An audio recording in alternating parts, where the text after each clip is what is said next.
துரை, மருதுபாண்டியர்களுக்கு உதவி செய்ய வேண்டியது தங்கள் கடமை என்ற அளவில்தான் அம்பலக்காரர்கள் அனைவரும் பட்டும் படாமலும் தொட்டும் தொடாமலும் உங்களை பகைத்துக் கொள்ளாமல் அவர்களுக்கு சாதகமாக இருப்பது போல் காட்டிக் கொள்கிறார்கள்.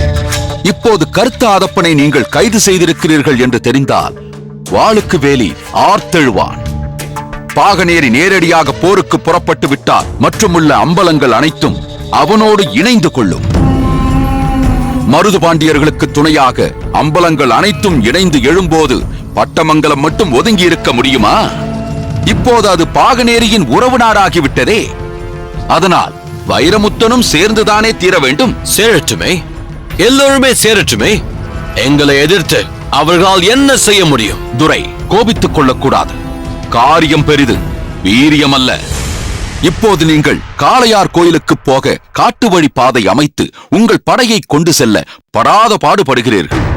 அதற்காக மேலதிகாரிகளுக்கும் தலக்கர்த்தவர்களுக்கும் என்ன எழுதியிருக்கிறீர்கள்? விடுதலை படையின் முன்னால் வெள்ளைப்படை வாடுகிறது, வதங்குகிறது. மருதுவின் அரண்களையும் அகழிகளையும் அவைகளை விட பாதுகாப்பான காட்டு பகுதிகளையும் நமது படைகள் அங்குலம் அங்குலமாக கடந்தும் கூட அதற்கு மேல் முன்னேற முடியாமல் தத்தளிக்கிறது. வெற்றி என்பது இப்போதுள்ள சூழ்நிலையில் அவ்வளவு சுலபமான ஒன்றல்ல. இதெல்லாம் நீங்கள் எழுதியுள்ள கடித வாசகங்கள் தானே. இத்தகைய சிக்கலான நேரத்தில் ஏதோ மறைமுகமாக இருக்கின்ற அம்பலக்காரர்களை வாளுடன் சென்று பகைத்துக் கொள்வது நல்லதா? இதை பற்றி நீங்கள் சிறிதாவது யோசிக்க வேண்டாமா? ஆமாம், விடுதலை படையை வீழ்த்துவது முதலில் நினைத்தது போல் சுலபமில்லைதான். ஆனால் அம்பலக்காரர்கள் மீது நானாக வலுச்சண்டைக்கு போகவில்லையே. நாங்கள் படையெடுத்து சென்ற இடத்தில் சம்பந்தமே இல்லாத கழுத்தாதப்பன் வந்து புகுந்து நமக்கு எதிராக போரிட்டு நம்மில் பலரை கொன்று விட்டான். இப்படி அவன் செய்வது இது முதல் முறை அல்ல. அதெல்லாம் எனக்கே நன்றாக தெரியுமே. மருதுபாண்டியரை காப்பாற்ற இவனும் இவன் அண்ணனும் முகத்தை மறைத்துக் கொண்டு வந்து தங்களை ஏமாற்றினார்கள். மேஜர் கிரே கோபால நாயக்கரின் ஒரு பாசறையை அழித்தார் என்பதற்காக இந்த ஆதப்பன் செவத்தையாவோடு முகத்தை மறைத்தபடி வந்து பலரை வெட்டி சாய்த்தான். இப்போது சிறுவயலில் நடந்த போரில் கிழவன் போல் வேடம் போட்டுக் கொண்டு வந்து எங்களை எதிர்த்து போராடி அகப்பட்டுக் கொண்டான். இப்படிப்பட்டவனை எப்படி விட்டுவிட முடியும்? கருத்த ஆதப்பன் இல்லை என்றால் பாகனேரியின் பாதி வலிமை போய்விட்டது என்று பொருள். அதை நான் அறியாதவன் அல்ல. அம்பலங்கள் மீது போர் தொடுத்து அவற்றை தங்கள் காலடியில் கொண்டு வருவது கூடாது என்பது என் வாதம் அல்ல. வேறு என்னதான் சொல்ல வருகிறாய்? அம்பலங்களிலேயே மிகவும் வலிமை பெற்றது பாகனேரியும் பட்டமங்கலமும் தானே.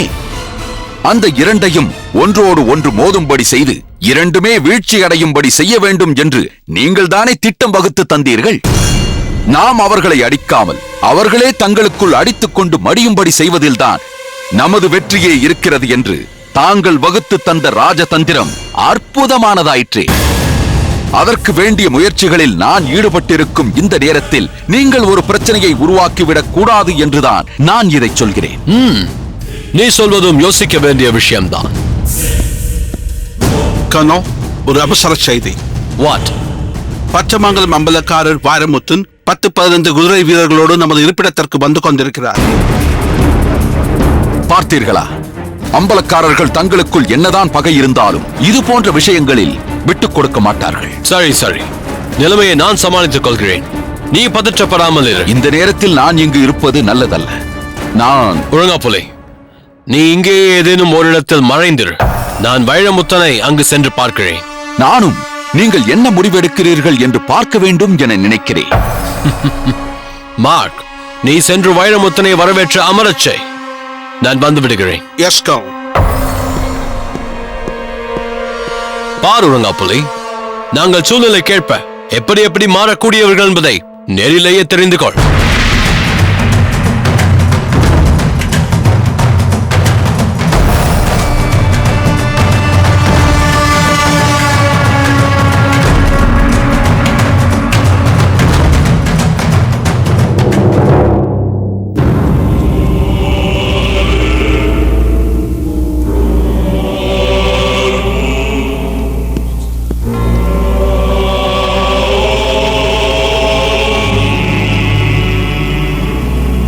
வாருங்கள் வைரமுத்தன், வாருங்கள். தங்களை வரவேற்பதில் மிகவும் மகிழ்ச்சி அடைகிறேன். உட்காருங்கள்.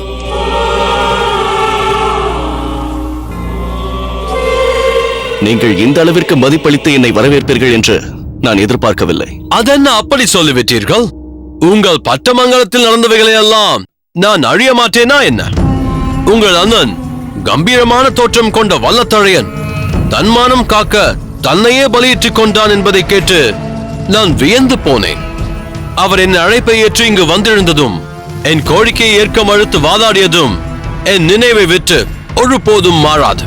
அந்த மாவீரரின் தம்பியான உங்கள் பெருமையையும் நான் நன்றாக அறிவேன். நீங்கள் இந்த அளவிற்கு எங்களை பற்றி தெரிந்து வைத்திருப்பது எனக்கு வியப்பாக இருக்கிறது. பிரிட்டிஷ் சாம்ராஜ்யத்தின் கட்டளையை ஏற்று இங்கு வந்திருக்கும் நான் இந்த நாட்டில் எங்கெங்கு என்னென்ன நடக்கிறது, யார் யார் எப்படிப்பட்டவர்கள் என்று தெரிந்து கொள்ள வேண்டியது அவசியம் அல்லவா?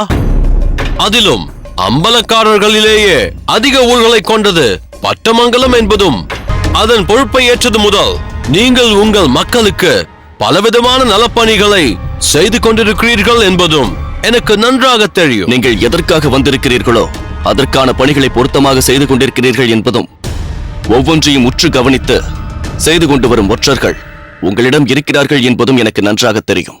அதெல்லாம் இருக்கட்டும். உங்களுக்கு பட்டமங்கலத்தில் எவ்வளவோ வேலைகள் இருக்கக்கூடும். அப்படி இருந்தும் என்னை காண்பதற்காக நான் அழைக்காமலேயே எனது விழுந்தாளியாக இருக்க சில குதிரை வீரர்களோடு வந்திருக்கிறீர்கள் என்றால், நிச்சயம் ஏதோ ஒரு முக்கியமான விஷயத்தை பற்றி பேசுவதற்காக இருக்க வேண்டும் என்று நான் கருதுகிறேன். அது என்னவென்று சொல்லலாமே? எனது நாட்டில் மட்டுமல்ல, எல்லா நாடுகளிலும் நடக்கும் செய்திகளை அறிந்திருப்பவர் நீங்கள். அப்படி இருக்க நான் எதற்காக வந்திருக்கிறேன் என்பது உங்களுக்கு தெரியாதா என்ன? அதுவாக இருக்கலாம், இதுவாக இருக்கலாம் என்று நானே குழம்பிக் கொண்டிருப்பதை விட, எது என்பதை நீங்களே சொல்லிவிட்டால் அதை நிறைவேற்றிவிடப் போகிறேன். நிச்சயம் நிறைவேற்றுவீர்களா? அதில் என்ன சந்தேகம்? பிறகு மறுக்க மாட்டீர்களே? நீங்கள் கேட்ட பின் மறுப்பேனா? தாங்கள் கைது செய்து சிறைப்பிடித்து வைத்திருக்கும் கருத்தாதப்பனை உடனடியாக விடுவிக்க வேண்டும். இவ்வளவுதானா? இதற்காக பட்டமங்கலம் அம்பலக்காரர் இவ்வளவு தூரம் வர வேண்டுமா? ஒரு வார்த்தை சொல்லி அனுப்பியிருந்தால் போதுமே, ஓலை கொடுத்து அனுப்பியிருந்தால் கூட போதுமே, உடனே ஆதப்பனை விடுவித்து அனுப்பியிருப்பேனே. நீங்கள் இந்த அளவிற்கு எனக்கு மதிப்பளித்து ஆதப்பனை விடுவிக்க சம்மதிப்பீர்கள் என்று எதிர்பார்க்கவில்லை. அதனால் தான் வழித்துணைக்கு சில வீரர்களை அழைத்துக் கொண்டு இங்கு வந்தேன். ஆனால் தங்கள் இருப்பிடத்திற்குள் அவர்கள் வரக்கூடாது என்று சற்று தூரத்திலேயே அவர்களை நிறுத்தி வைத்துவிட்டு இங்கு வந்தேன். அடடா, தாங்கள் என் மீது எவ்வளவு நம்பிக்கை வைத்திருக்கிறீர்கள், எந்த அளவுக்கு கௌரவப்படுத்தியிருக்கிறீர்கள் என்பது இதன் மூலம் தெரிகிறது. இதற்கு மேலும் நான் தாங்கள் கேட்டதை நிறைவேற்றாமல் இருப்பேனா?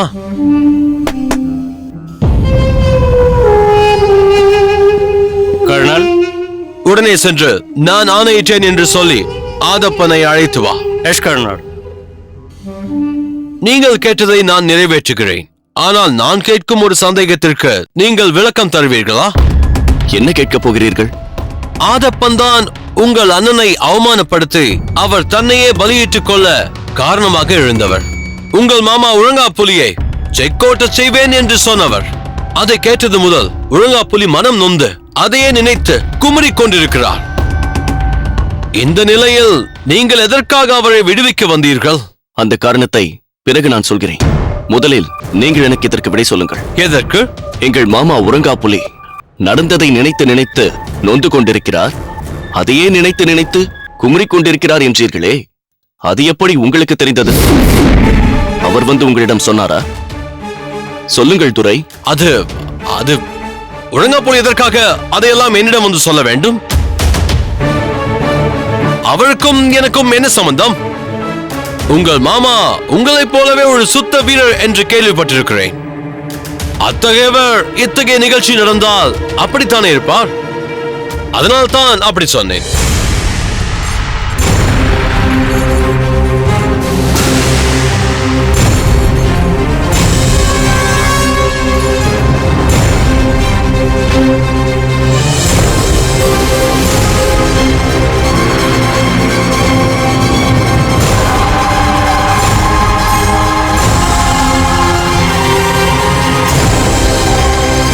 முட்டாள்களே, இது என்ன காரியம்? ஏன் இப்படி செய்தீர்கள்? அந்த விலங்கை அகற்றுங்கள். S kernel.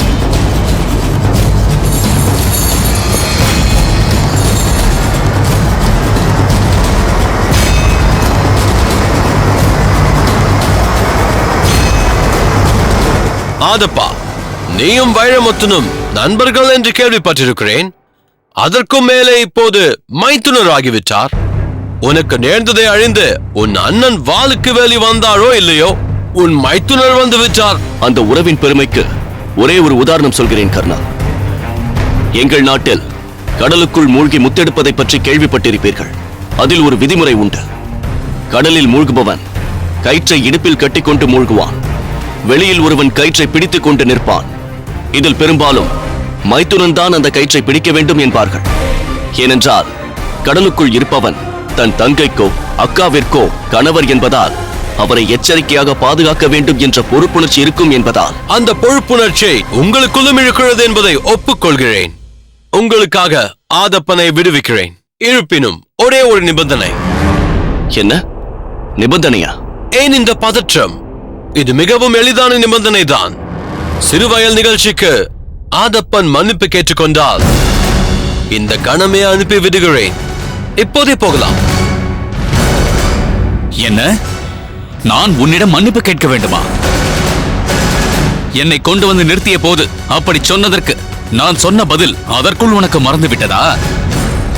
கர்ணர், மன்னிப்பு கேட்டால் தான் விடுவிப்பீர்கள் என்றால் நீங்கள் ஆதப்பனை விடுவிக்கவே தேவையில்லை. ஆதப்பனை நான் இங்கிருந்து விட முடியாது என்று சொன்னால் என்ன செய்வீர்கள்? ஆதப்பன் ஒருவன் கையில் வாள் இருந்தாலே உங்களால் ஒன்றும் செய்ய முடியாது. அவனுக்கு துணையாக இந்த வைரமுத்தன் வாளேந்தி நின்றால் எத்தனை தலை உருளும் என்று கணக்கு பார்க்கிறீர்களா? உங்கள் கண்ணுக்கு தெரிந்து என்னோடு வந்தவர்கள் 15 பேர். அதற்கு மேலாக எத்தனை பேர் எங்கெங்க இருக்கிறார்கள் என்று தெரிந்து கொள்ள வேண்டுமா? ஆதப்பன் மன்னிப்பு கேட்பதை நானே பொறுத்துக் கொள்ள மாட்டேன். அந்நியர்களிடம் மன்னிப்பு கேட்கும் பழக்கம் எங்களுக்கு இல்லை. அதை விட எதிர்த்து போராடி செத்து மடிய தயாராக இருக்கிறோம். நீங்களாக விடுவிக்கிறீர்களா, இல்லை நாங்கள் எங்கள் வலிமையை காட்டி விடுவித்துக் கொள்ள வேண்டுமா என்று நீங்கள் தான் தீர்மானிக்க வேண்டும். Calm down, calm down. என்ன ஆவேசம் வைரமுத்தன்? வாளுக்கு வேலியின் தம்பியிடம்தான் தன் அண்ணனை விட அதிகமான வேகம் இருக்கிறது என்று பார்த்தால், வல்லத்தடையனின் தம்பி வைரமுத்தனிடமும் அதே ஆவேசமும் வேகமும் அப்படியே இருக்கிறதே. இந்த கர்னல் அக்னியோ களத்தை கண்டு பயப்படுபவன் அல்ல. இங்கு வந்தது முதல் பல போர்களை நடத்தி வெற்றிகளையும் கண்டிருக்கிறேன். சில நேரம் தோல்வியையும் சந்தித்திருக்கிறேன். ஆனாலும் என்னை தேடி வந்து முறையாக உங்கள் நண்பனை மைத்துனனை நீங்கள் கேட்டதால் எந்த நிபந்தனையும் இன்றி அனுப்புகிறேன். இந்த நேரத்தில் அவசியமில்லாமல் ஒரு போராட்டம் நடக்க வேண்டாம் என்றே கருதுகிறேன். இருந்தாலும் ஒரு விஷயம் எனக்கு ஆச்சரியமாக இருக்கிறது. என்னது? வல்லத்தழையனின் தம்பியாக சின்ன அம்பலமாக இருந்தபோது இந்த அளவு பேசியதாக நான் கேள்விப்பட்டதே இல்லை. இப்போது பெரிய அம்பலமாக பதவியில் அமர்ந்த பின் உமது தோரணையே மாறி இருக்கிறது. பதவி தந்த வலிமையோ? இல்லை கர்ணர், இல்லை. பதவி என்பது என்னை போன்றவர்களுக்கு நாங்கள் போட்டுக்கொள்ளும் சட்டையை போன்றது. எப்போது வேண்டுமானாலும் போட்டுக்கொள்ளலாம், எப்போது வேண்டுமானாலும் தூக்கி எறியலாம். இப்போது நான் பேசுவதற்கு அது காரணம் அல்ல. இது தமிழினத்தின் மரபுக்கே உரிய வீர உணர்ச்சி. ஒரு தமிழனின் தன்மானத்திற்கு இழுக்கு நேருமானால் இன்னொரு தமிழன் அதை பார்த்து கொண்டிருக்க மாட்டான். தமிழன் தனக்குள் அடிக்கடி சண்டையிட்டுக் கொள்வான். ஆனால் பொது எதிரி என்று வந்துவிட்டால் அந்த கணமே ஒன்றாக சேர்ந்து விடுவான். வாழ்வோ சாவோ இணைந்தே பெறுவோம் என்று துணையாக நிற்பான். இதுதான் தமிழ் உணர்வு, தமிழ் பண்பாடு. உங்கள் தமிழ் உணர்வுக்கு பரிசாக ஆதப்பனை உங்களோடு அனுப்புகிறேன். அழைத்துச் செல்லுங்கள். வருகிறோம். வா ஆதப்பா.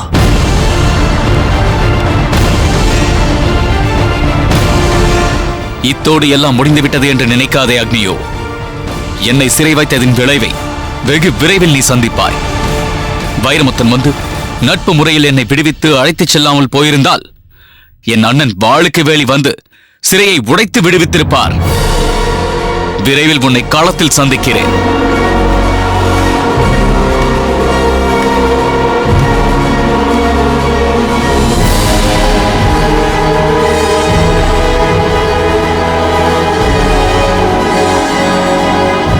என்ன சொன்னான் ஆதப்பன்? என்னை மிரட்டி விட்டு போகிறான். அவனை நீங்கள் ஒன்றும் செய்ய வேண்டாம்.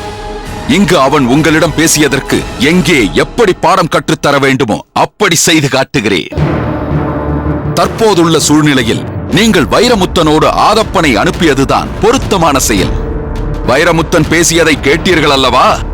அதிலிருந்து இங்கு வரும்போதே அவன் பலமான ஒரு ஏற்பாடோடு தான் வந்திருக்கிறான் என்பது தெரிந்துவிட்டதல்லவா? நீங்கள் ஆதப்பனை அனுப்பாமல் போயிருந்தால் விளைவு விபரீதமாகி இருக்கும். ஒழுங்காப்புலி, என்ன நினைத்துக் கொண்டு இப்படியெல்லாம் பேசுகிறாய்? உலக உருண்டையை உருட்டி விளையாடிக் கொண்டிருக்கும் பிரிட்டிஷ் சாம்ராஜ்யத்தின் பிரதிநிதி நான். சில ஊர்களை இணைத்துக் கொண்டு நாடு என்று சொல்லிக் கொண்டிருக்கும் ஒரு அம்பலக்காரனுக்கு பயந்து விடுவேனா? வைரமுத்தனுக்கு பயந்துதான் ஆதப்பனை அனுப்பி வைத்தேன் என்று நினைக்கிறாயா? இல்லை இல்லை, நான் அந்த அர்த்தத்தில் பேசவில்லை. எந்த அர்த்தத்தில் பேசினாலும் சரி, இதை மட்டும் தெளிவாக தெரிந்து கொள். எனது நோக்கமெல்லாம் மருது பாண்டியர்களை பிடிக்க வேண்டும் என்பதுதான். அது நடந்துவிட்டால் இந்த அம்பலக்காரர்கள் தானாக அடங்கி விடுவார்கள். அத்தோடு அவர்களுக்குள் பகை திரட்டி விட்டு அழிப்பதற்கு நீ இருக்கிறாய். அதனால்தான் ஆதப்பனை போக அனுமதித்தேன். புலிவேட்டைக்கு புறப்பட்டவன் பூனைகளிடம் போராடி கொண்டிருக்க வேண்டிய அவசியம் என்ன? இந்த பூனைகளை மோதவிட்டு நீயே வேடிக்கை பார். புலிகளை நான் பார்த்துக் கொள்கிறேன்.